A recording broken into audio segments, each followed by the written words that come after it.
What's up, YouTube? Thanks for tuning in. This is Ali, and you're watching Box Trucking with Ali. On this video, we'll be going over what a non-CDL truck is, how to find that non-CDL truck, all the paperwork necessary to get your business started, and how much it costs me to get started. So what is a non-CDL truck?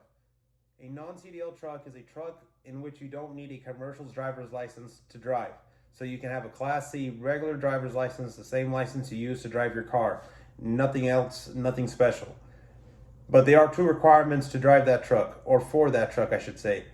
It has to be under 26,000 pounds, and it has to have no more than 2 axles. That's it. So how do you find that truck? If you're in California, I highly suggest you look out of state. Prices in California are terrible. You're going to overpay by 30 to 40K, 100%. Do not do it. I personally found my truck in Indiana for 40K. The same truck is selling in California for 70K. It's not worth it. You're going to be killing yourself just to make that payment. There's two websites that I use to find trucks, truckpaper.com and commercialtrucktrader.com. There's plenty of other websites, but those two are the ones that I use personally, and they always have got me results. When you're looking for a truck, you're going to be looking for a medium duty truck under 26,000 pounds. What kind of truck you get is going to be 100% up to you. I personally bought something with the Cummins. I didn't really care what it was. I just needed a Cummins, and it came with the Allison transmission, and those are a killer combination. You can't beat it. Hino is also a great truck, but it's very expensive in current prices. Here's a quick tour of my truck. It's nothing special. It's your standard Ford F750 with the 26-foot box. It's just, if you've never seen these trucks, you've never been around these trucks, you can kind of get a feel for it, what I had to do when I got it and whatnot. Here it is. Quick tour of the truck. I had to add this conspicuity tape. And all along the sides. Don't buy the cheap Amazon stuff. Get the legit 3M. It's expensive, but it's worth it. How to put your numbers, your DOT, if you're in California, your CA number, your MC number. I put the VIN just so, I don't know, I feel like DOT won't mess with me as much. Oh, and for the headlights, I had to change these headlights because the stock ones, you can't see nothing at all. On the inside, it's basically a pickup truck.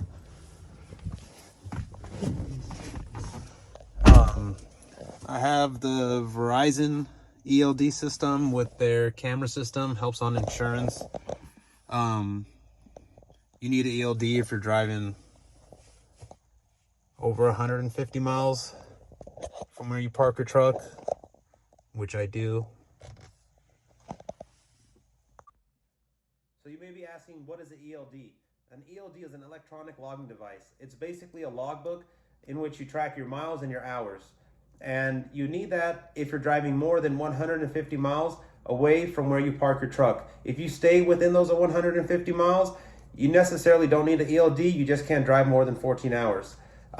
You're going to need to look into hours of service, as that's a thing if you're driving more than 150 miles.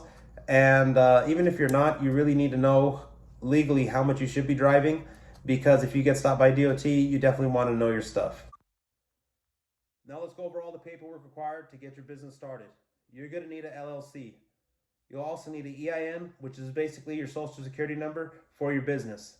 Then you'll need to file a DOT and MC number with the FMCSA.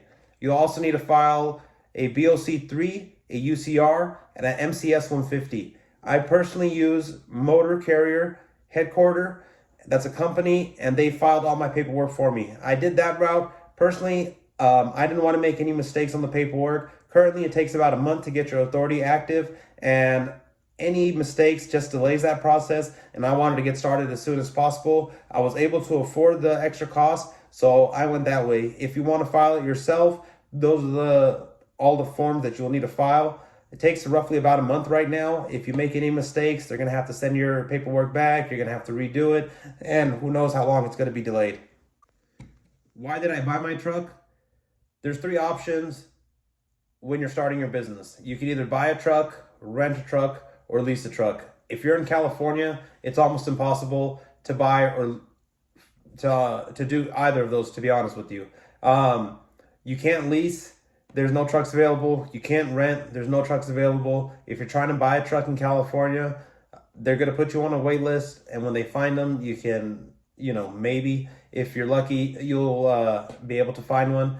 But the wait list currently is like 3 to 6 months, and that's pretty ridiculous. If you look out of state, they have trucks in stock. If you buy a new truck, it costs about 120,000, and the payment on that is going to be a lot. And I personally wouldn't feel comfortable with spending that type of money on your first truck for your business. I spent 40K. The payment on that is about 1,300 a month, and insurance on that is about $1,000 a month.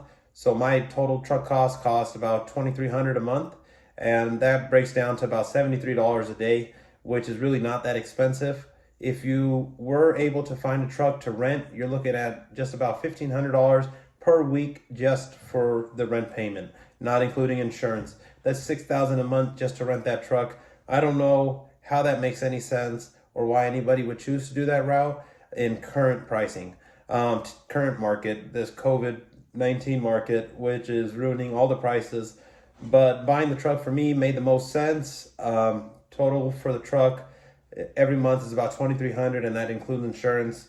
So now let's go over the numbers. How much did it cost me to get my business started? Your numbers may vary, just depends on how much you pay for your truck, how much you get quoted for your insurance. There's a couple different factors, but at least you'll have a base of how much I paid, and you can kind of go off of that. I'm going to be looking at my notes, so if I look away from the camera, I'm sorry. To get all your authority paperwork filed, which is your DOT, your MC, your VOC3, UCR, and MCS 150, I paid $870 with Motor Carrier Headquarters. I know it's cheaper if you do it by yourself, but I paid $870. To file my California DOT and MC, I paid $355 with Prime Registration Services.